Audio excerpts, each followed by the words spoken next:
이 아침 우리에게 주시는 하나님의 말씀 욥기 15장입니다. 제 15장. 대만 사람 엘리바스가 대답하여 이르되, 지혜로운 자가 어찌 헛된 지식으로 대답하겠느냐?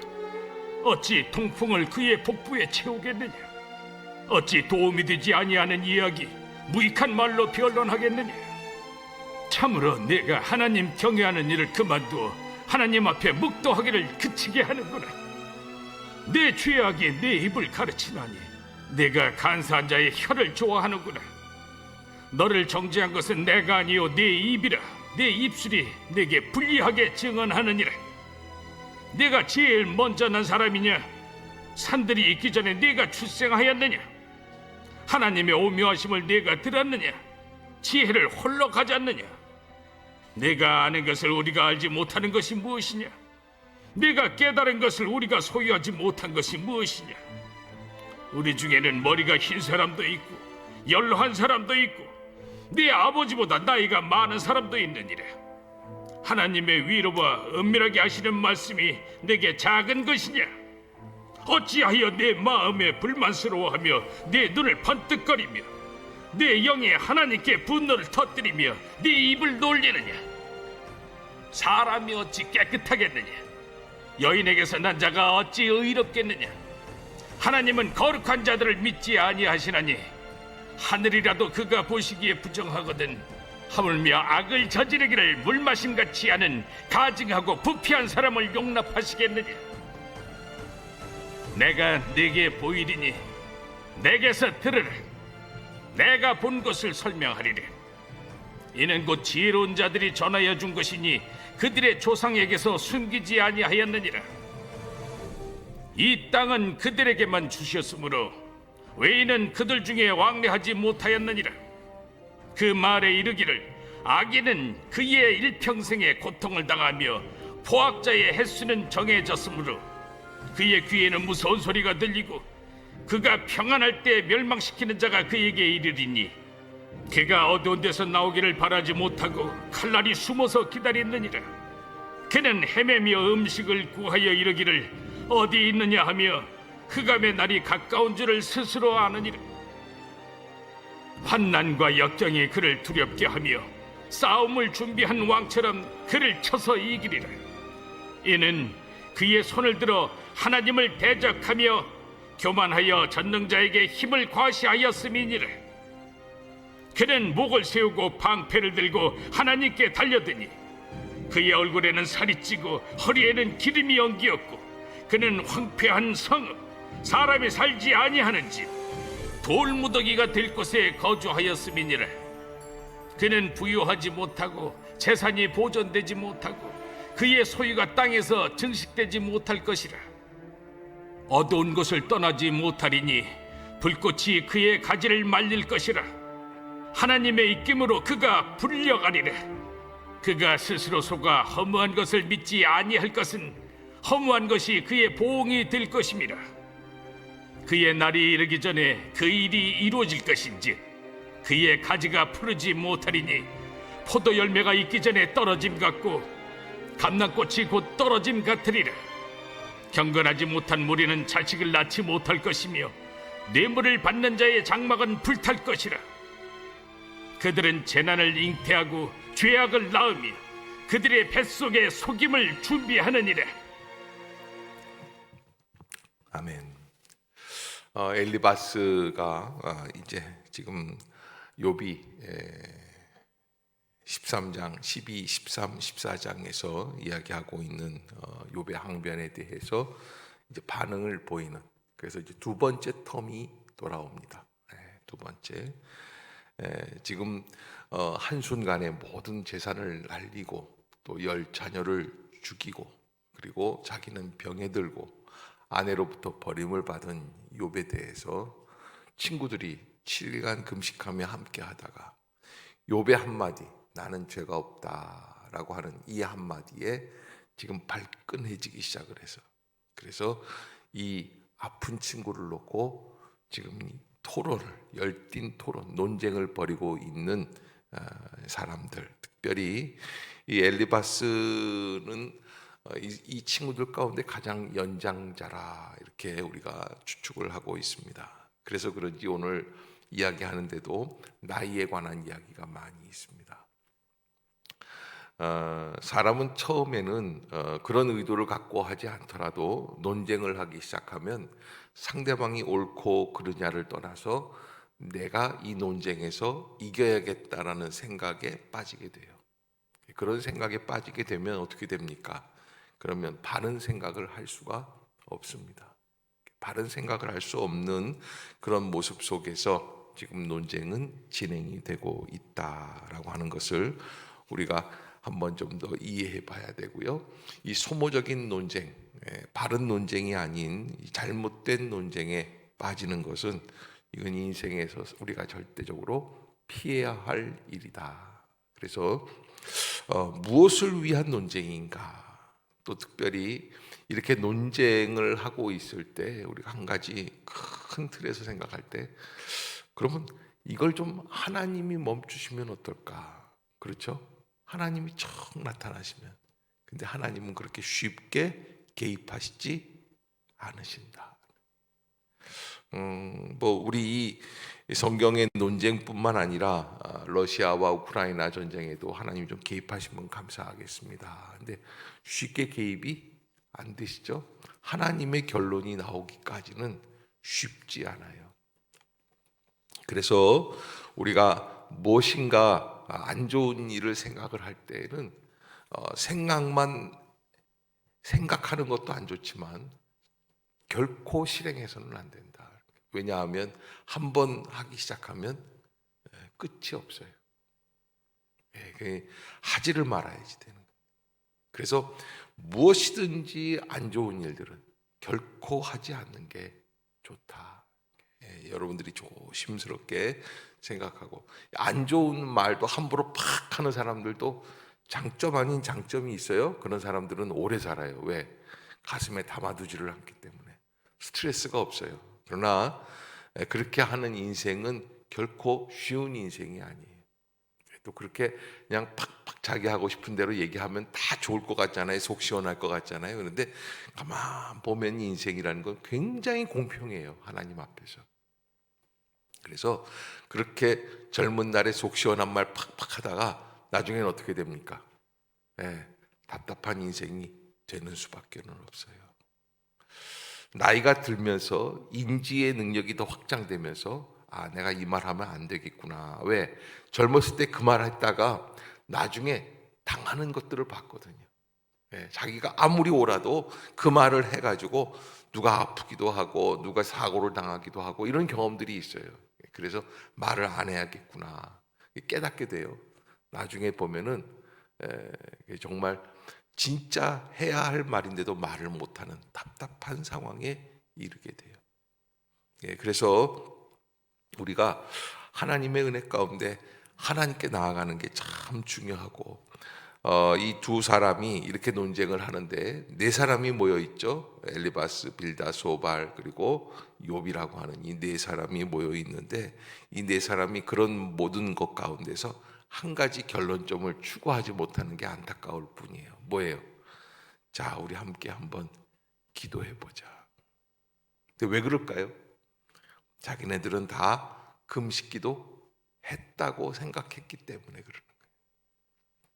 그래서 사람과 사람 사이에서 논쟁에서 결론이 나지 않을 때, 또 부부간의 갈등 속에서도 결론이 나지 않을 때 서로 미워하고 시기하고 질투하고 멈추고 뭐 하자는 거예요? 기도하자.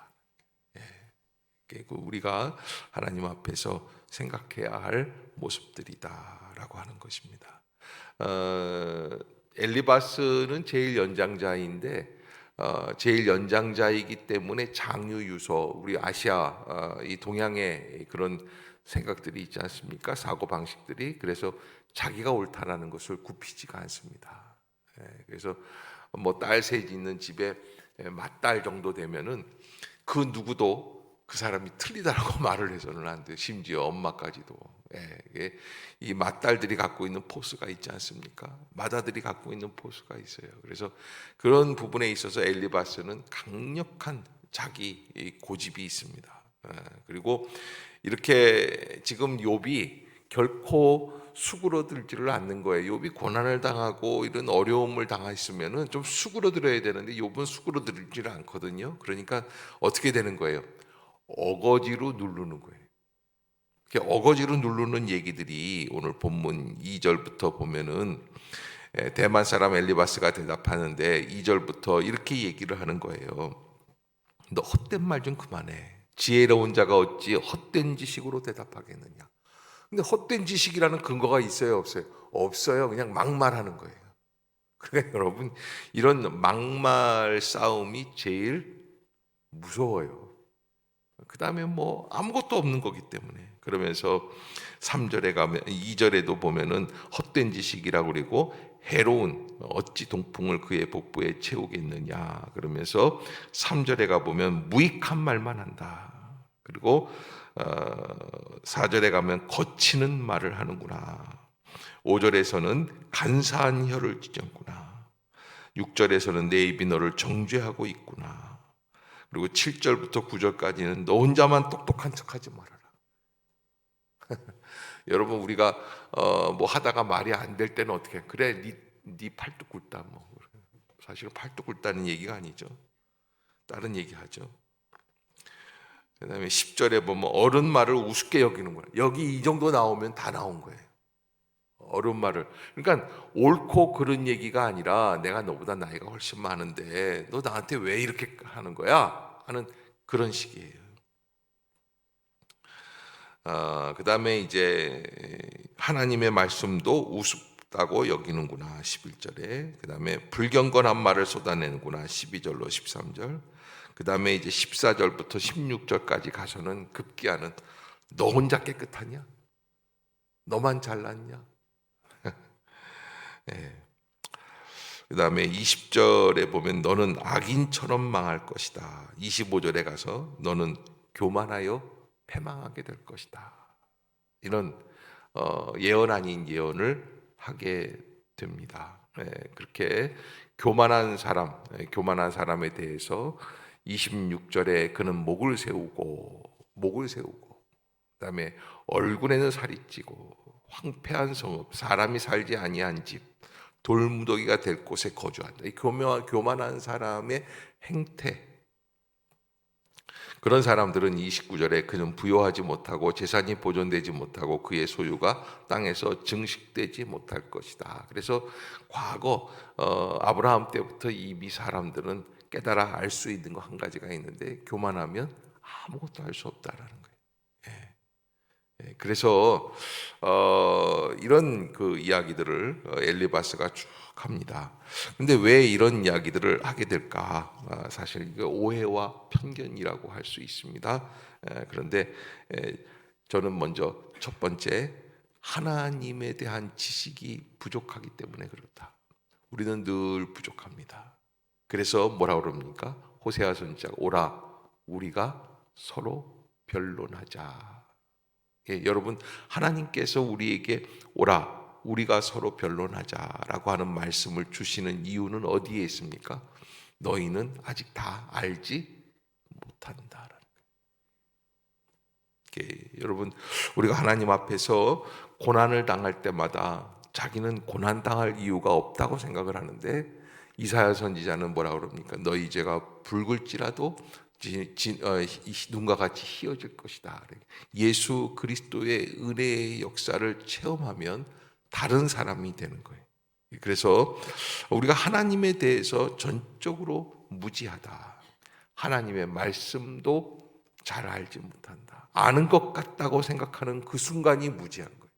나는 좀 안다. 여러분 과거에 보면 제가 택시를 타면 저도 기사들한테 전도를 하는데 기사님들이 그런 얘기를 하는 분들이 계세요. 그래도 제가 성경은 3번 읽었습니다. 성경을 30번 아니 300번 읽어도 아직까지 헷갈려요. 그런데 성경을 3번 읽었다고 그러면 그 어떤 거예요? 정말 무서운 거예요. 예. 정말 그 사람은 정말 성경을 모르는 거예요. 성경을 3번 읽어서 다 알 수가 없어요. 그래, 우리가 하나님 앞에서 말씀 앞에서 겸손할 수 있어야지 돼. 하나님의 은혜 가운데, 하나님, 내가 부족합니다. 내가 정말 이 말씀의 은혜 가운데 깊이 들어가 보면 성경의 그 오묘함, 참 성경이 그렇구나라는 것을 깨달아 알 수 있는 은혜가 있어야지 돼요. 두 번째는 엘리바스가 자기의 경험을 자꾸 앞세워요. 나이라든지 연륜이라든지. 그러나 여러분, 자기가 체험한 것도 있지만 상대방이 체험한 것도 있어요. 그러기에 내 경험을 생각할 때 상대방 앞에서 상대방을 어떻게 해줘야지 돼요? 배려할 수 있어야지 돼요. 네. 더 나아가서 3번째, 일부분만 듣고 판단한다. 욥이 사실은 지금 이 3 친구와 다투고 있는 논쟁이 뭡니까? 이 3 친구는 뭐예요? 사람은 다 죄가 있다라는 얘기. 욥은 죄가 있다는 거예요, 없다는 거예요? 없다는 거예요. 그러면 욥이 교만한 거 아니겠어요? 그런데 욥은 또 무엇에 대한 죄가 없다는 거냐면 내가 이 정도로 벌을 받을 만한 죄는 없다는 거예요. 맞아요, 틀려요? 맞죠? 욥은 항상 민감한 사람입니다. 하나님의 은혜 안에 깨어 있었던 사람입니다. 이런 처벌을 받을 필요가 없는 사람이에요. 그런데 여러분, 이렇게 계속해서 평행론으로 나가가지고 서로 주거니 받거니 자기의 주장을 굽히지 않으니까 논쟁이 끊어지지가 않는 거예요. 같은 말들을 반복하는 거예요. 욥은 자기가 죄라고 하는 것을 이야기하는 순간부터 이 사람은 버텨낼 힘이 없기 때문에 얘기하는 거예요. 그런데 그럼에도 불구하고 친구들은 그 욥을 어떻게 하고 싶은 거예요? 짓누르고 싶은 거예요. 그래서 논쟁을 한번 시작하면 그 사람과 싸워서 어떻게 하기를 원하는 거예요? 그 사람을 이겨먹기를 원한다는 게 인간의 속성이라고 말씀을 드렸어요. 그래서 논쟁을 안 하는 게 좋아요. 조심해야지 돼요. 대부분 말씀을 듣고 그 말씀 앞에서 내가 존중하고 받아들이려고 하는 생각이 있어야지만 서로 대화가 되는 거고요. 또 이 사람이 지금 환난을 당했으면 이 사람을 위로해 줘야지 되는데, 그런데 우리는 지금 여기 15장까지 왔기 때문에 웬만하면 이해를 하는데 누구만 이해를 못하냐면 엘리바스, 빌닷, 소발만 이해를 못해요. 이게 참 난감한 상황이에요. 이 사람들은 계속해서 자기들의 의견들을 얘기합니다. 마지막 뒤에 가보면 하나님께서 보다 못하셔서 나타나십니다. 그때야 비로소 이 모든 논쟁이 멈추게 되는 거죠. 자, 이제 2막이 시작이 되는데 엘리바스가 말하는 것에 대해서 우리는 이 오해나 편견, 또 그 다음에 자기가 갖고 있는 이 체험 속에 갇히는 게 얼마나 무섭고 상대방을 배려하지 못하는 것인가라는 것을 깨닫게 됩니다. 그러기에 여러분, 이 엘리바스는 엘리바스대로 놔두고 중요한 것은 내가 그러면 안 된다. 내가 좀 편견에 붙잡히면 안 되고 오해 속에 있으면 안 된다. 그런 오해 같은 그런 언어들을 하지를 말아야 된다. 그런데 잘한다고 30년, 40년 살아도 부부간에 오해가 있어요, 없어요? 있어요. 이게 참 어려운 일이에요. 그래서 우리가 하나님 안에서 겸손한 대화, 상대방을 인정하지 않는 것은 왜 그럴까요? 한 가지만 말씀드릴게요. 서로 잘 안다고 하기 때문에 그러는 거예요. 내가 너 다 알지. 그거에 무서워요. 그래서 여러분, 우리가 욥기를 지금 이렇게 묵상해 나가는데 이 묵상하는 것 가운데 내가 상대방을 잘 안다 생각하지만 그러나 조심스럽게 생각해 봐자. 나는 어떤가? 나는 얼마나 부족한가? 그래서 하나님 앞에서는 다 부족하지 않습니까? 그러기에 조심해야 된다라는 그런 절대 겸손으로 들어가자. 여러분들이 꼭 잊지 마시기를 주의 이름으로 부탁합니다. 이제 가정의 달인데 또 가정의 달에 또 가정 싸움을 하는 사람들이 있어요. 부부 싸움을 하고요. 여러분 절대 가정의 달 하나님의 은혜 가운데 믿음으로 인내하면서 잘 지낼 수 있기를 주의 이름으로 축복합니다. 기도하겠습니다. 사랑의 하나님, 은혜를 감사합니다. 이 아침도 저희들을 깨우시고 주의 전으로 인도해 주셨습니다. 욥과 엘리바스, 빌닷, 소발 이 네 사람의 지루한 논쟁들, 그러나 이 논쟁들 속에서 우리가 조금이라도 더 주의 음성을 듣기를 원하며 겸손하게 엎드리기를 원합니다. 우리는 잘못된 전철을 재반복하는 인생이 되지 않기를 원합니다. 새벽에 나와 주의 말씀을 듣고 나 자신을 성찰해 나갈 수 있는 은혜의 길을 열어 주옵소서. 하나님, 담대한 은혜가 있게 하여 주시고 회복과 치유가 있게 하여 주옵소서. 예수님의 이름으로 간절히 기도드리옵나이다. 아멘.